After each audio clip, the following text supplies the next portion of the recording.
하나님의 임재가 마음에 충만하시기 바라겠습니다. 오늘 말씀은 요한 3서 1장 13절에서 15절 말씀입니다. 내가 내게 쓸 것이 많으나 먹과 붓으로 쓰기를 원하지 아니하고 속히 보기를 바라노니 또한 우리가 대면하여 말하리라. 평강이 내게 있을지어다. 여러 친구가 내게 문안하느니라. 너는 친구들의 이름을 들어 문안하라. 아멘. 오늘 말씀은 요한 3서의 마지막 부분입니다. 이 사도 요한이 편지를 끝맺으면서 인사말을 하는 내용인데요. 중요한 구절이 뭐냐면 평강이 있을지어다. 평강이 내게 있을지어다. 이 구절을 중심으로 오늘은 은혜를 나누겠습니다. 여기서의 평강은 에이레네라는 단어인데 하나님의 평강, 구약의 히브리어 샬롬에 해당됩니다. 이 평강이 정말 중요하다는 것인데요. 평강만 있으면 이 세상이 아무리 험악해도 모두 이길 수 있다. 담대하게 전진할 수 있다라는 것입니다. 자, 그래서 오늘은 사도 요한이 평강의 인사를 하는데 그 평강이 있을지어다에 담긴 깊은 의미를 조금 더 이제 생각해 보면서 은혜를 나누겠습니다. 자, 평강의 인사가 이제 중요하다는 건데 왜 중요하냐면요. 첫 번째는 평강의 인사를 할 때 하나님의 평강이 임하기 때문이다라는 겁니다. 그러니까 인사를 할 때 평강이 임한다라는 거죠. 15절 말씀 다시 읽으면요. 평강이 내게 있을지어다. 여러 친구가 내게 문안하느니라. 너는 친구들의 이름을 들어 문안하라.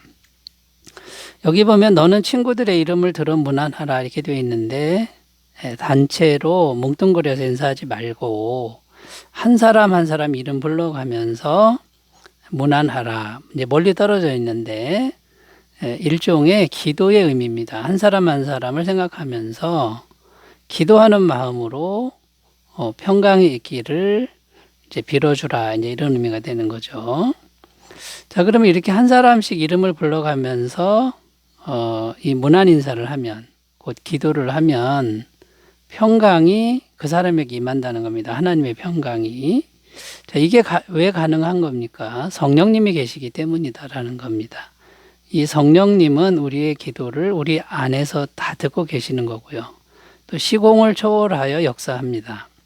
그래서 성도가 하나님의 뜻에 따라 기도하면 성령님이 들으시고 기도하는 사람에게 성령님이 시공을 초월하여 가서 하나님의 평강을 부어준다라는 것입니다. 고린도전서 1장 3절입니다. 하나님 우리 아버지와 주 예수 그리스도로부터 은혜와 평강이 있기를 원하노라. 사도 바울은 각 교회 편지를 보낼 때 항상 인사말에 이걸 넣는데 하나님과 예수님으로부터 은혜와 평강이 너에게 있기를 원하노라. 자, 이렇게 인사를 했습니다. 이제 기도하면서 인사하는 거죠.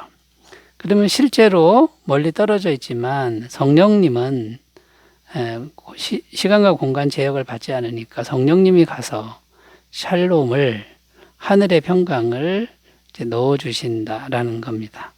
자, 그럼 평강이 각 사람에게 임하면 어떤 일이 생길까요? 하나님의 평강이 우리 안에 임하면 이제 확신이 생기는데 하나님의 영이 우리 안에 임재하신 것을 이제 확인시켜 줍니다. 강하게 확신시켜 주는 거죠. 그래서 마음을 담대하게 하는 거죠. 요한복음 14장 26절 27절 보혜사 곧 아버지께서 내 이름으로 보내실 성령 그가 너에게 모든 것을 가르치고 내가 너에게 말한 모든 것을 생각나게 하리라. 평안을 너에게 끼치노니 곧 나의 평안을 너에게 주노라. 내가 너에게 주는 것은 세상이 주는 것 같지 아니하니라. 너희는 마음에 근심하지도 말고 두려워하지도 말라.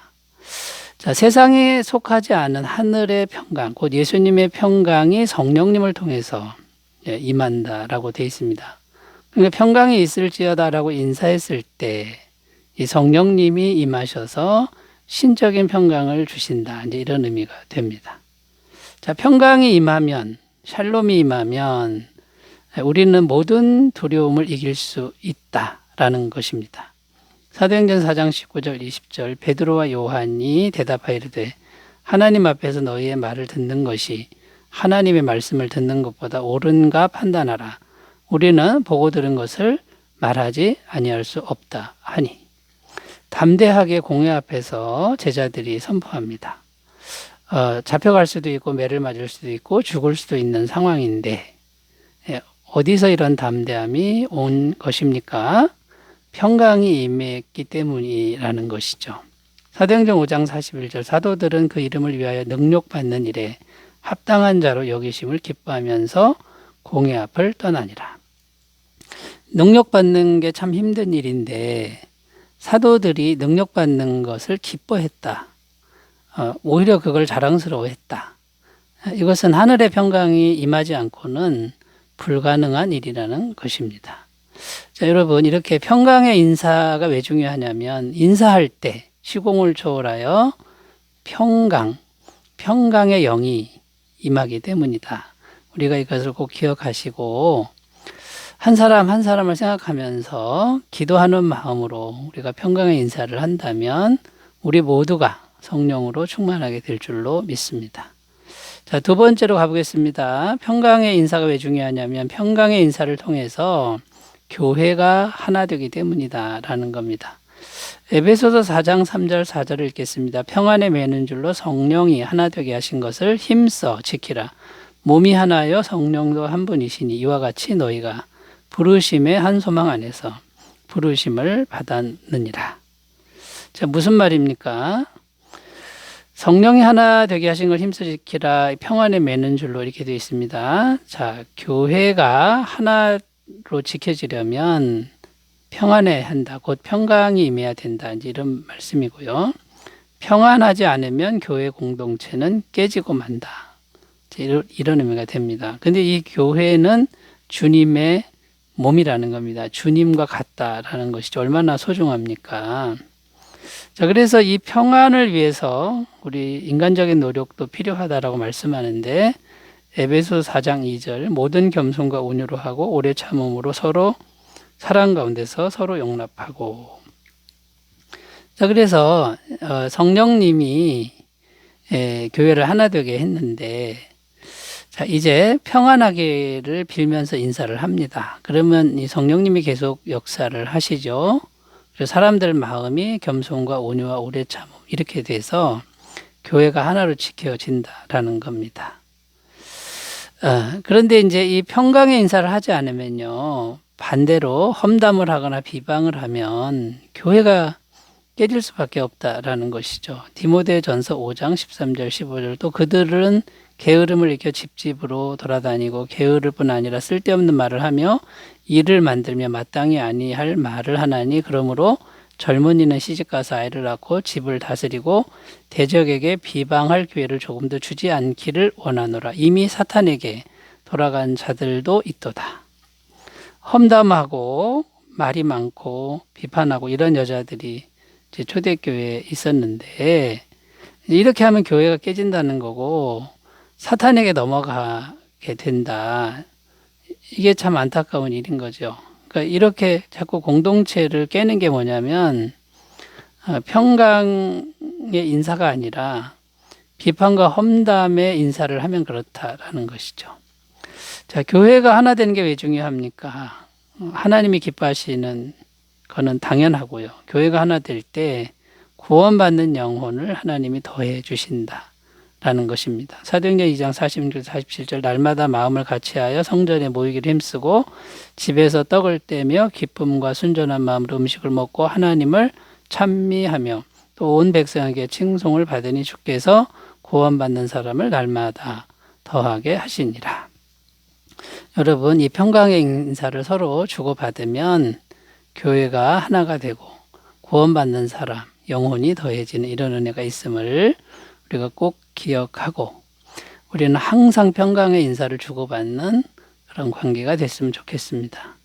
자, 세 번째로 가보겠습니다. 평강의 인사가 왜 중요하냐면 평강의 인사를 통해 세상의 평강을 전할 수 있기 때문이다.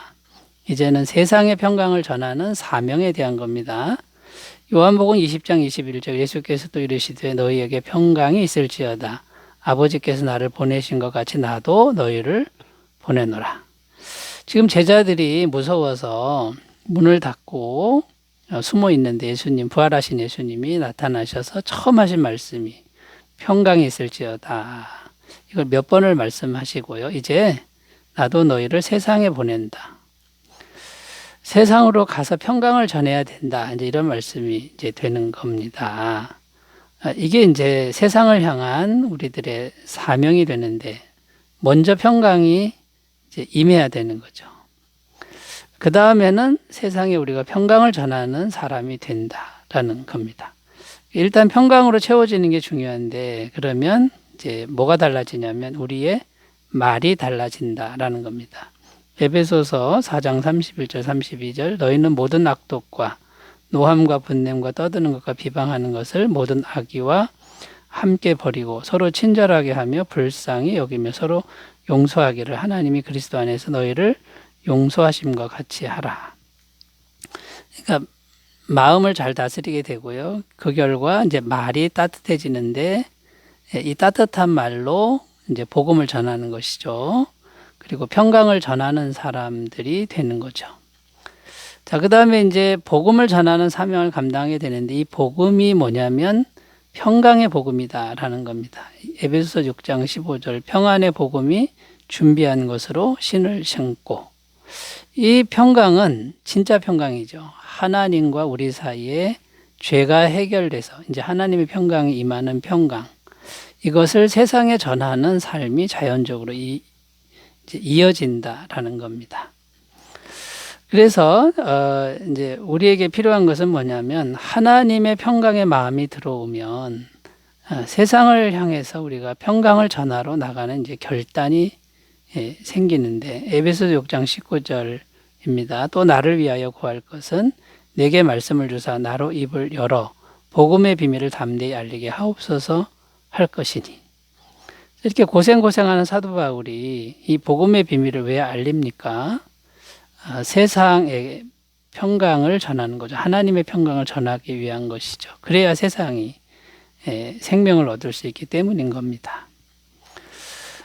그래서 우리가 이제 하나님의 마음, 세상을 사랑하고 세상의 평화를 전해주려는 하나님의 마음을 우리가 알게 되고 이제 하나님의 이제 손발로서 이제 사역을 하게 되는데 하나님의 마음은 요한복음 3장 16절에 나오죠. 하나님이 세상을 이처럼 사랑하사 독생자를 주셨으니 이는 그를 믿는 자마다 멸망하지 않고 영생을 얻게 하려 하심이라. 독생자를 주신 그 간절한 소망, 하나님의 평강을 이 세상에 전하는 오직 예수의 복음을 통해서 이 세상에 전하는 이 사명으로 이 평강의 인사가 계속될 때 평강이 임하고 우리는 이 사명을 감당하러 험악한 세상으로 나아가는 그런 사람들이 될 줄로 믿습니다. 자, 우리가 만나는 사람 누구든지 평강의 인사를 전하고요. 또 자기 자신에게도 평강의 인사를 항상 전함으로 샬롬이 충만한 심령 되시기 바라겠습니다. 기도합니다. 하나님 아버지, 우리는 늘 주님의 평강으로 충만하게 하옵소서. 예수님의 이름으로 기도드립니다. 아멘. 주님의 평강 충만하시기 바라겠습니다. 감사합니다.